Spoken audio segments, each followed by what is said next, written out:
place to hear this, but that man does not like you. Okay, he just likes having access to you. And you know, maybe you already knew that, but I have one question for you. How is you cool?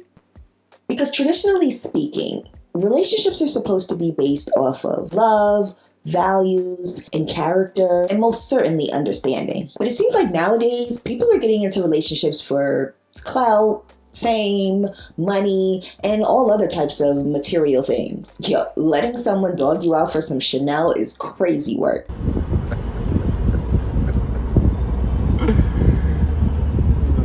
It's just weird, and I need somebody to talk to about this. So go ahead and give this video a thumbs up if that sounds like something that you might be interested in talking with me about in the comments. And if you are not already, definitely subscribe to my channel. Now, my name is Tandy, and let's get into it. So let's first go over what transactional relationships actually are. And it says here, according to this Google definition, that transactional relationships are interactions based on the exchange of goods, services, or favors, and there are both advantages and disadvantages of these particular types of relationships. And one relationship that I think of that comes to mind is the one with Kanye and his soon-to-be second ex-wife, I guess, Bianca. Meet Bianca Censori, the 28-year-old architect who's helping reshape Kanye West's vision.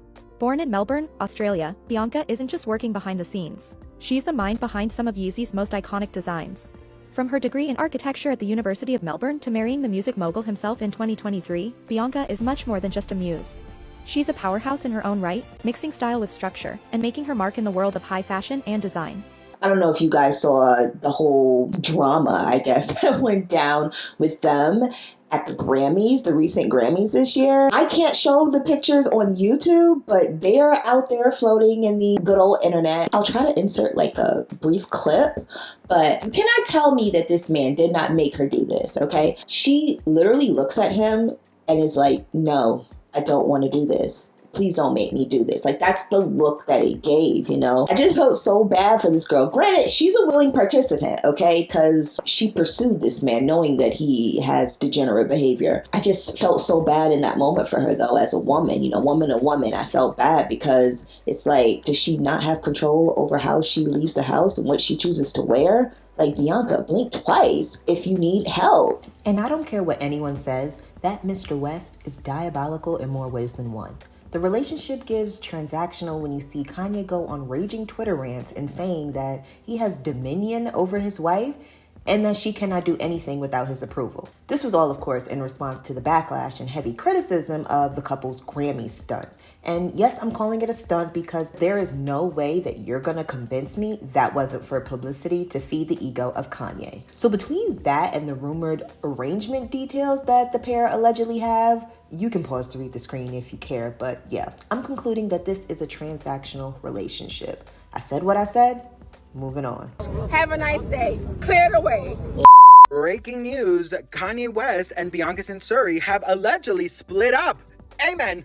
Says here that Ye needs a new muse because his relationship with Bianca Censori is donezo. Ye and Bianca have split and are hurtling towards a divorce. According to the Daily Mail, citing a source close to the rapper, a source with direct knowledge tells TMZ both sides have reached out to divorce attorneys. Of course, this comes off the heels of Kanye West's disgusting, deplorable, just garbage tweets that he has been posting, and of course the Grammy mess. Bianca girl, listen, I hope you pack that Louis Vuitton and you're on your way to Australia with your family and your friends, because I'm so glad that you got away from this monster, period. I honestly feel like it's the best decision that she could have ever, I mean, girl, listen, it's, the lights are on, but there's no one home, Bianca. You need family, you need friends, you need happiness. You know, it's so crazy to me because all of his ex-girlfriends all look like mannequins. Even when Kim Kardashian was with him, she looked like a walking mannequin. Like, are you okay? Like, why are you guys doing all this for him?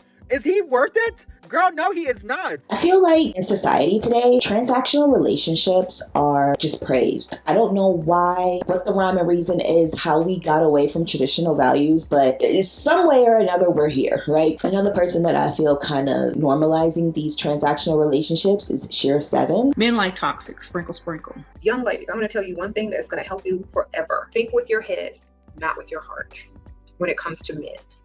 Always. Because they're not thinking with their heart when it comes to you. Someone asked me to cover this topic, how to stop being emotional or how not to be so emotional in relationships. Because first of all, let me tell you, ladies, one thing: men depend on you to be emotional in these relationships so that their tricks and games can work. So if you're not emotional, their tricks and their games are not gonna be able to work.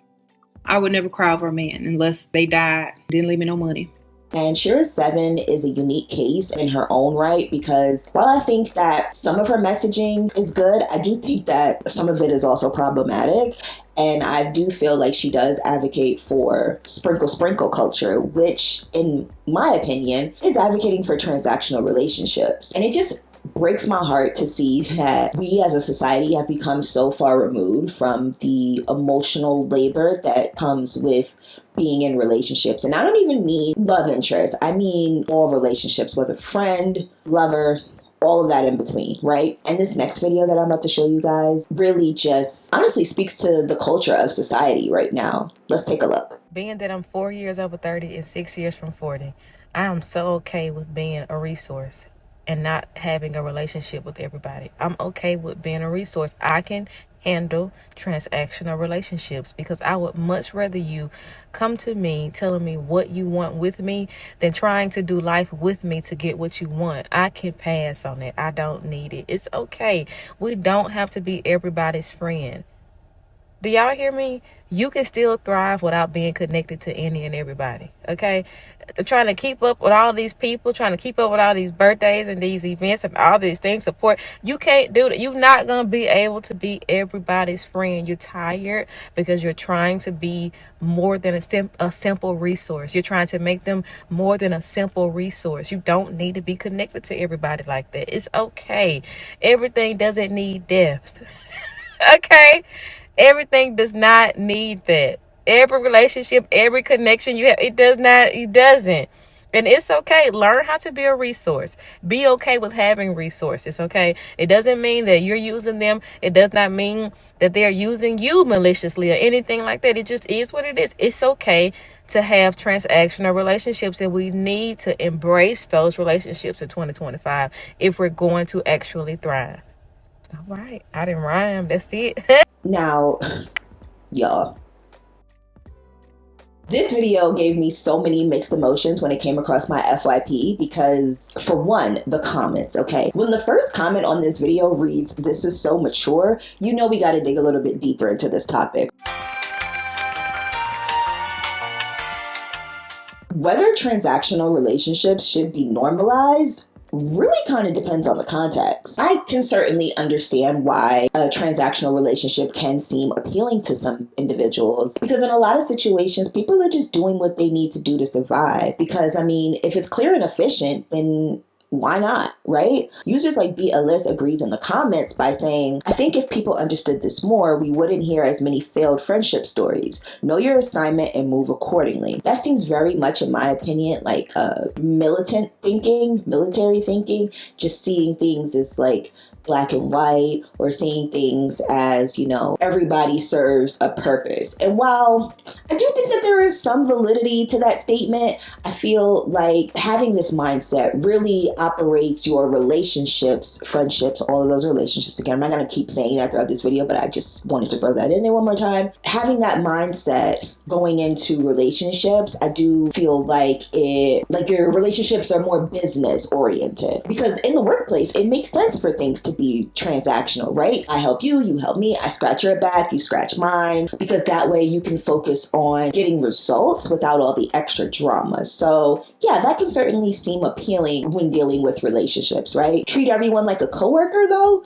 I don't know if that's the vibe for me. Let me know how you feel in the comments. I think that another factor that appeals to people who are intrigued by the idea of having a transactional relationship is the idea of flexibility. Like, if you keep it transactional, you can essentially move on without taking on all of that pain or hurt, or even just moving on without feeling tied down to someone. Like, once they've served their purpose, right, you can just move on accordingly. Trinity in the comments says, "Yes, as long as you're upfront with me, then I'm fine with that, but please don't act like my friend to use me as a resource." And you know, not everyone is going to agree with this when they actually crave emotional connection in the relationship, right? So let's talk about the negative effects of a transactional relationship.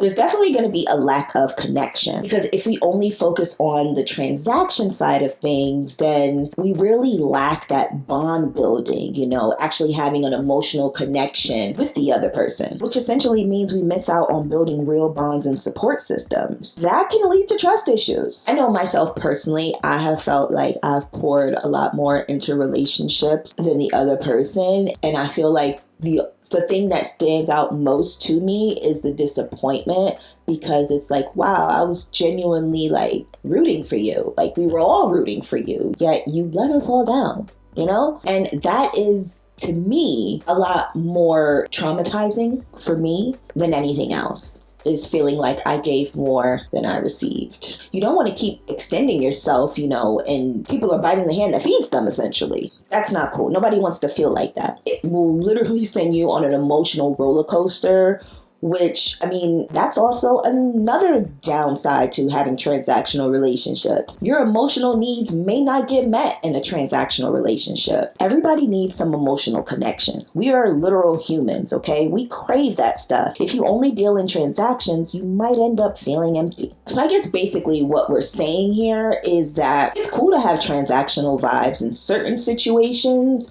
while it not being cool in others. So we have to be able to find balance in having those transactional relationships, i.e. like the people you work with, as well as having emotionally bonded, intimate connections with people, i.e. friends, family. Because when we have that balance, we're literally getting the best of both worlds. Another user says, I actually don't desire to make any more friends, but do have room for other women to help them, empower them, and show them love always. And honestly, same. And with that being said, I'm going to give you guys 8 ways that will help you build a real connection with others.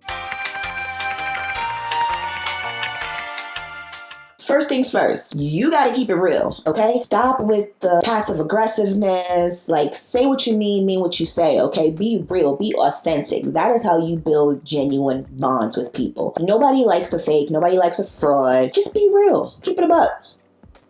People can always tell when you're being genuine or not. You have to pay attention to when people are speaking. Ask questions and really vibe with what they're saying. It shows that you are interested, okay? And when you show people that you are interested in what they have to say, emotionally, they're gonna feel connected to you. They're gonna feel like, oh, wow, this person is a safe space for me because I'm able to be vulnerable and share what I'm thinking, and them not chastise me for it or judge me for what I'm saying. Even though you might be judging low-key in your head, okay? Keep it cute. That's all I'm saying. Keep it cute, keep it real, keep it honest, and most importantly, listen. Also, give feedback when people are speaking. I don't know how we got so far removed from having conversational etiquette, but it's weird. And I feel like that ties into this video a lot. So I want to, again, give you some tips on how to build real connections with people. You should be sharing stories, okay? Sharing stories and opening up, being vulnerable with other people allows them to see you in a less formal way. People are always going to judge you and perceive you before they even get to know you. That's just human nature, right? But when you open up stories about yourself, it gives more understanding to who you are as a person and your character. You definitely want to make sure that you're sharing stories and,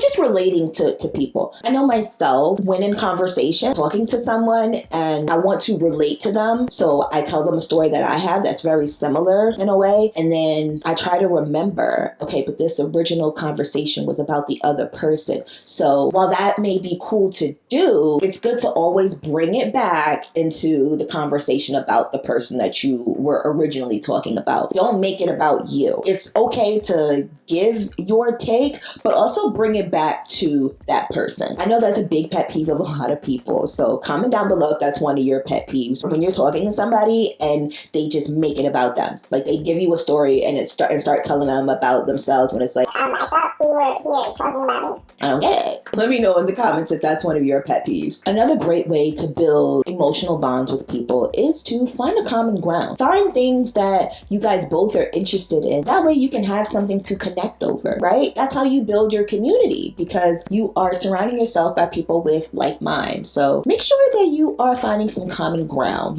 but most importantly, okay, for all you introverts out there, this one's gonna sting a little. You need to make time for others. Hang out with them. Like actually go outside together and touch grass. I promise you, it will make your relationships so much more strong. You have something not only emotionally to bond over because you're doing things, right, that you like, that you both enjoy, but now you have an even stronger connection because you guys have put yourself in the same scene, right? Now you have memories that you're building together. So me and my best friend, if we go out for ceviche, next time I'm out and I see ceviche on a menu, even though I'm not with my friend, I'm going to think about, oh my gosh, my friend likes ceviche. I wonder what she's doing. And I might text her in that moment even, you know? It's building the connection. You see where I'm going with this? You're building upon the relationship. Also, we need to be more supportive as friends. Can we talk about it? Because from my experience, right? I don't know your experience, but I feel like from my experience, it's been really challenging to find people who support you, respect your boundaries, help you celebrate your wins, even the ones that you don't even see as wins. Because, you know, sometimes we're in our own head, right? Valid. You absolutely have to celebrate their wins and lift them up when they're down. That builds trust, right? Because we talked about that earlier, how having a transactional relationship can really promote trust issues. We don't want those, okay? Say no to trust issues, but say yes to staying in touch. You actually have to put an effort with people and speak to them. I know, crazy concept, but you have to speak to people. Like, if these are people that you share common interests with, okay, that you actually like, may even love, why would you not want to speak to this person? Like, why would you intentionally go long periods without speaking to this person? And I understand that, you know, we all have lives, right? But you have to still pour into those relationships. Like, I don't talk to my closest friends every day, but I do make it a point, and so do they, to, whoa, it just got really bright all of a sudden. That's crazy. Anyway, yeah, like, my friends and I, we don't speak every day, no, because we all have and live very different lives, but we make it a point to reach out to each other frequently, often, okay? Letting each other know that, hey, I was thinking about you today, just checking in, seeing how you are, XYZ, blah, blah, blah. That's important. You have to talk to people. And I'll even go so far as to say, don't text them. Call that person. Actually pick up the phone and have a conversation. You don't have to be on the phone for 2-4 hours or whatever. Have a quick little 15-minute conversation, 20-minute conversation, and just catch up. See how they're doing, what they're doing. It really helps. But I think one of the most important ways that can help build an emotional connection in that relationship, I should say, is respecting each other's boundaries. If somebody draws a line in the sand somewhere with you, don't cross it. Unless you're prepared to not have that person in your life. I think a lot of times our own egos can get in our way of respecting other people's boundaries because, you know, we're so emphatic on helping someone. We're so emphatic on, no, hey, friend, I think this is the right way that you should do it. It's not your life, okay? You cannot project your feelings or how you would want that person to handle a situation in their life when it's not your life. That is up to them to figure out. So be very clear on the boundaries that you have. It not only helps your own self-esteem, but it also helps the people around you to support you. And we just talked about that. Supporting someone is important, and that is how you build trust. And trust overall is going to solidify a really great emotional bond with someone. Trust, love, and support is overall going to be exactly what you need to build a healthy relationship that's not transactional. You know, building a real connection takes time, but it's all about being genuine and showing love and support. Show that person that you care. It's okay. You do not have to have your defensive wall put up 24/7. It's actually not cute. It's not cutesy. But what are your overall thoughts on transactional relationships? Are you for transactional relationships, or do you kind of feel like, no, I don't really like it? Or are you somewhere in the middle? Let me know how you feel down below in a comment. If you made it all the way to the end of this video, yo, you definitely a real one. Why don't you go ahead and give this video a thumbs up if you have not already? And if you made it all the way to the end of this video without subscribing, you made it to the end of this video and didn't click that subscribe button. I thought we just talked about support. What's good? But you know what? Maybe I'm not your cup of tea because, you know, not everybody's got great taste. I would love if you would subscribe though and tap that notification bell just so that you can be informed on the next upload. I hope to see you soon. Bye.